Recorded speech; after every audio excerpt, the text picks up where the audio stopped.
Всем привет! Если наша рыбалка нацелена на крупную рыбу, особенно на карпа, то известно, что при таких условиях клипсоваться нельзя, потому как при вываживании трофея у нас должен работать фрикцион, чтобы рыба могла забрать необходимое количество лески, затем она немного подустанет и мы сможем ее благополучно достать. Если же мы в этот момент будем заклипсованы, то вся эта система с фрикционом работать не будет и у нас просто порвется леска. Ну а в худшем случае рыба может утащить удилище при поклевке. Но что же делать, если клипсоваться нельзя, а ловить хочется на одной и той же дистанции? И вот здесь нам поможет вот такая маркерная резина. Поэтому сейчас я покажу, как она работает и как ее использовать. Итак, представим, что мы забросили удилище с маркерным грузом, прощупали дно и нашли интересную точку, в которой хотим ловить. Пока наш маркерный груз находится на этой точке, мы берем маркерную резину и привязываем ее к основной леске между катушкой и первым кольцом удилища. Вот я ее уже привязал. После этого выматываем удилище, снимаем маркерный груз и одеваем монтаж, крючок, поводок, одеваем наживку, ставим кормушку. То есть уже полноценно приступаем к рыбалке. Когда мы уже полностью оснастились, делаем заброс. И в момент полета, когда резинка дойдет до колец удилища, мы почувствуем такой характерный негромкий звук и почувствуем небольшой ударчик. Это будет означать, что резинка уже дошла до колец. Когда мы это услышали, сразу же останавливаем леску, чтобы она перестала сходить со шпули катушки. И когда кормушка коснется воды, мы быстренько подматываем катушку таким образом, чтобы маркерная резина оказалась там же, где мы ее вязали изначально, то есть между катушкой и первым кольцом удилища. Вот и все. Как видите, все очень просто и очень даже эффективно. Все, в принципе, я по этой части все рассказал. Теперь мы переместимся за стол, и я на больших веревках, чтобы было хорошо видно, покажу, как правильно вяжется маркерная резина на основную леску.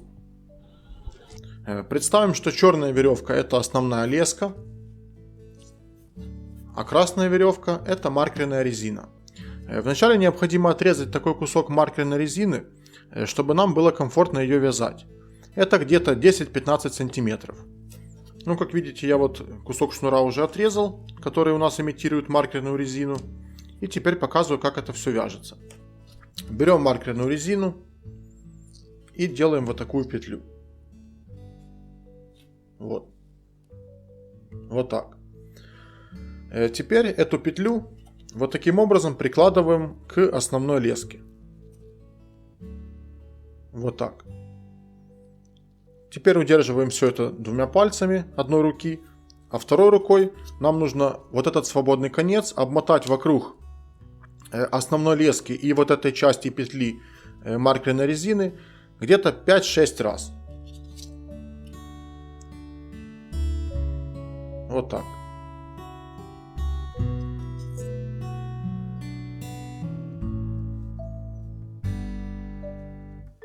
И так далее.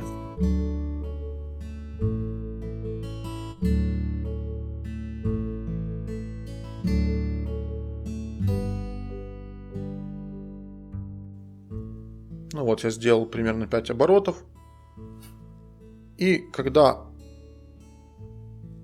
все обороты у нас сделаны, нам теперь остается просто потянуть одновременно за вот эти свободные концы маркерной резины.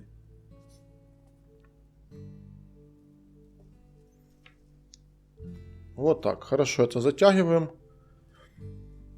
Резину нужно будет вот так вот немножко подергать. Это я имею в виду, когда мы будем вязать с настоящей резины, вот с такой. Вот так вот нужно подергать, чтобы она максимально стянулась.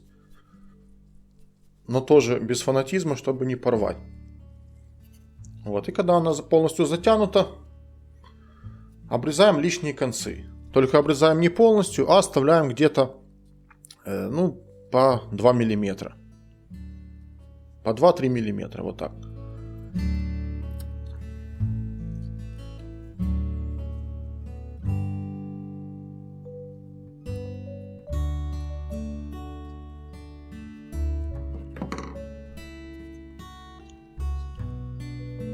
Вот и все. А вот так выглядит настоящая маркерная резина, привязанная на леску. И напоследок хочу дать еще один совет. Дело в том, что во время активных и длительных рыбалок существует вероятность, что из-за постоянного контакта с кольцами удилища наша резина может начать постепенно сдвигаться по леске. И для того, чтобы мы могли это проконтролировать, я рекомендую приобрести специальный водостойкий маркер. Такие маркеры продаются в строительных магазинах и в рыболовных. Они наносятся на любую поверхность и довольно-таки водостойкие, то есть долго не стираются. Вот. Берем такой маркер и этим маркером прямо на леске возле резины делаем небольшие пометки. Например, одну пометку сделаем вот здесь и одну пометку вот здесь. И таким образом у нас появляются как бы ориентиры, и в процессе рыбалки мы сможем увидеть, наша резина сдвинулась или нет. То есть если она сдвинулась, мы сможем с легкостью вернуть ее на прежнее место, вот как бы исправить ситуацию. Потому как если не будет здесь никаких ориентиров, то эта резинка сдвигается настолько постепенно, что мы сразу даже этого и не заметим. Поэтому вот такой вот небольшой совет. В принципе, про маркерную резину я вам все рассказал. Спасибо за внимание. До новых встреч. Постойте, ну вот куда вы уходите, куда? Ведь у нас на канале еще так много всего интересного. Поэтому подпишитесь, чтобы ничего не пропустить. А также задавайте вопросы, пишите комментарии и ставьте лайки.